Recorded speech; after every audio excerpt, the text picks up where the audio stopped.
Wayne, what was your assessment of that?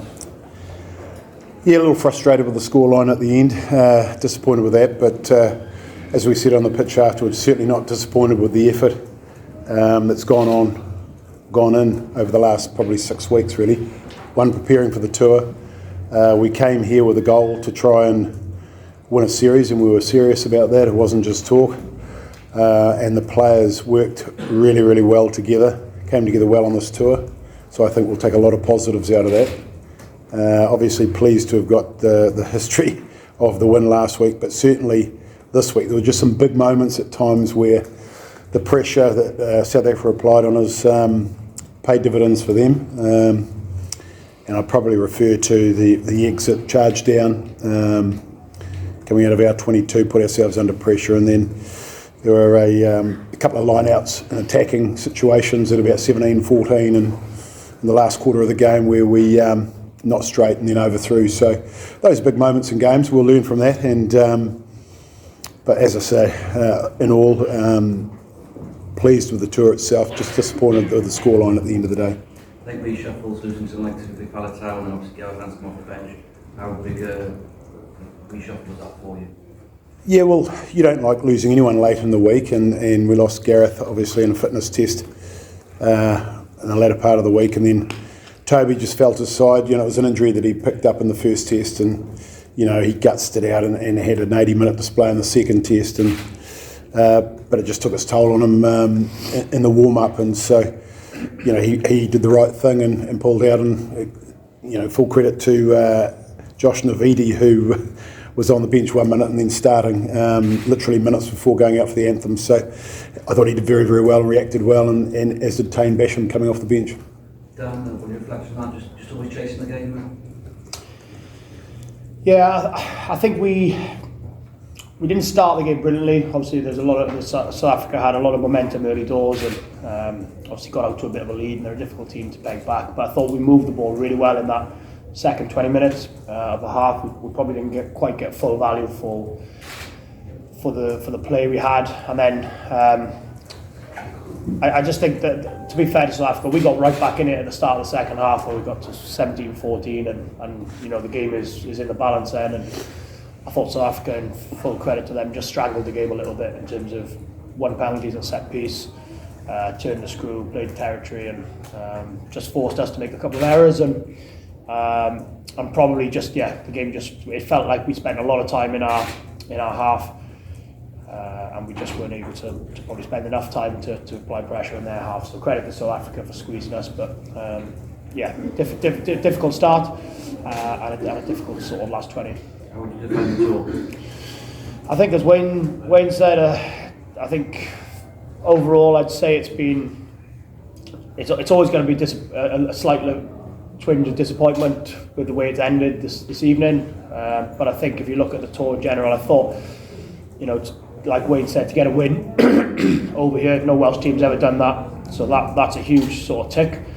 I think probably we were unlucky to not win the first test, pinched the second one a little bit late on, but overall I think it's been a really positive tour. So, you know, blooded some new caps as well.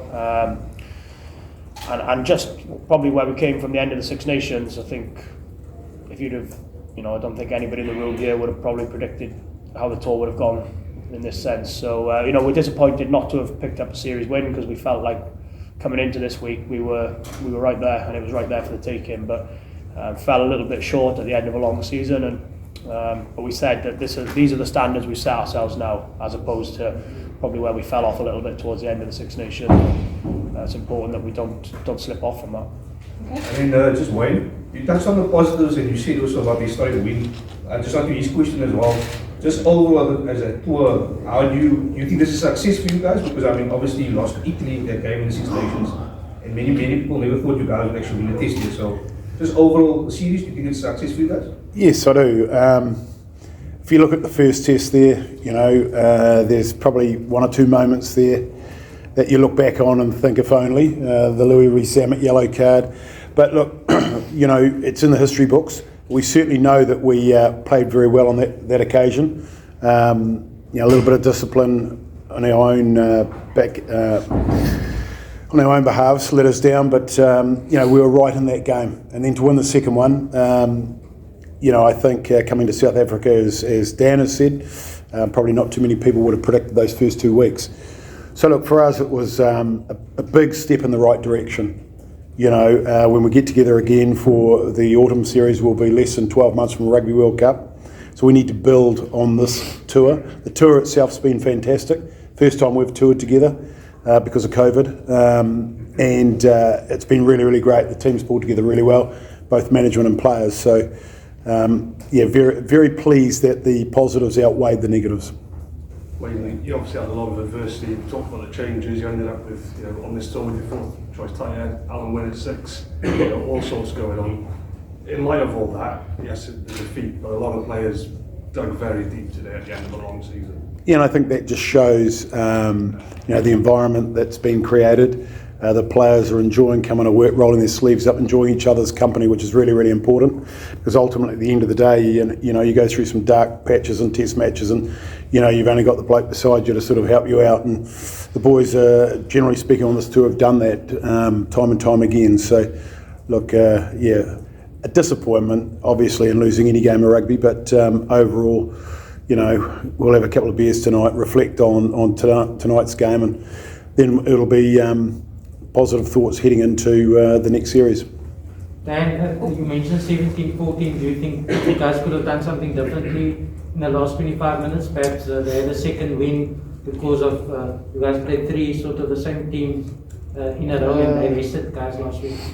Yes and no. I thought, like you said, we started the second half really well and got ourselves right back in the game. And as Wayne alluded to, just a couple of key moments we probably didn't quite get right. And perhaps if we'd have got those right, then perhaps the game would have taken a different path. But it's all if buts and maybes now. We're disappointed we didn't nail those moments. And I think the only thing, if we could go back in time and nail maybe those and give us a platform and in South Africa's territory, then perhaps we could have built on that and applied a bit more pressure. But as it was, we probably just applied. We didn't get enough chances to apply pressure because of whether it was for the reasons Wayne said, or we got turned over at the breakdown after a couple of phases, or South Africa won a penalty. So just probably we if we had our time again, we'd have liked to have applied a bit more pressure for a bit longer in South Africa's territory.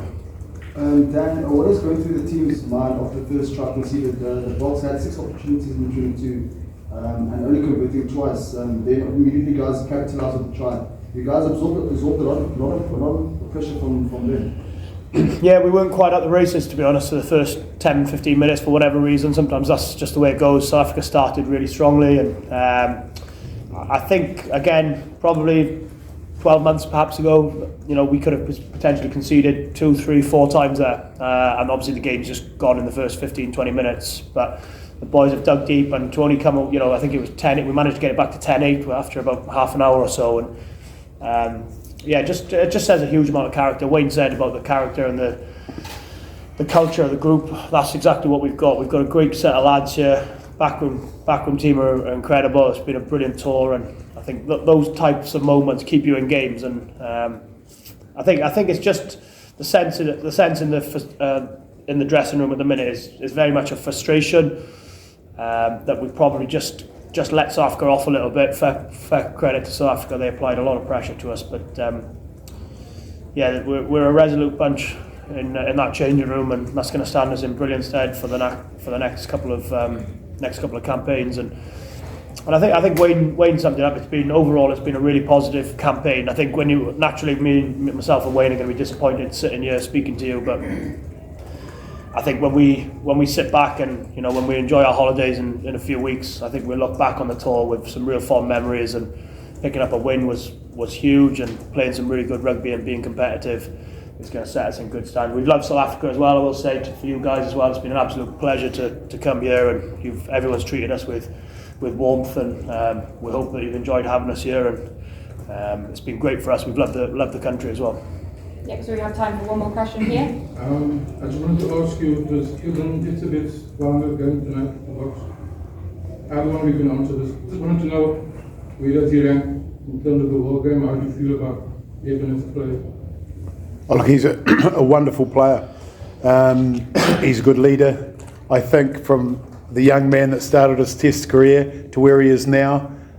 He's added an immense amount of discipline to his game. He's a major part of the Springbok team, and certainly when we were looking at the opposition, his name came up quite a bit, and it's a sign of the respect that our team has for him. He's a guy that's played 100 Test matches, which is no mean feat in a country like South Africa where you've got a lot of talent. So, look, I think he's had a superb series. He's a wonderful player, world class, and we wish him all the best for the remainder of his career, which I know will be a long one. And then yes, Wayne, just on individuals, Alwyn Jones, obviously the most capped player in the world. What's the plan going forward for the 20? Is he in line still to play 2023 World Cup next year? Is he in your plans in the future? Yeah, I think he answered that tonight with his performance. I thought he did really well. Coming on, he was obviously frustrated with the first 2 tests. Picking up yellow cards, one where it was a team warning, and so he was a bit unlucky there. And the second yellow was another one where it could go either way on a different day. So, look, he was frustrated, but he came out tonight, got on early, and I thought he had a really good game. And he's keen to continue playing while he's deemed to be good enough, and we clearly deem him good enough. Okay.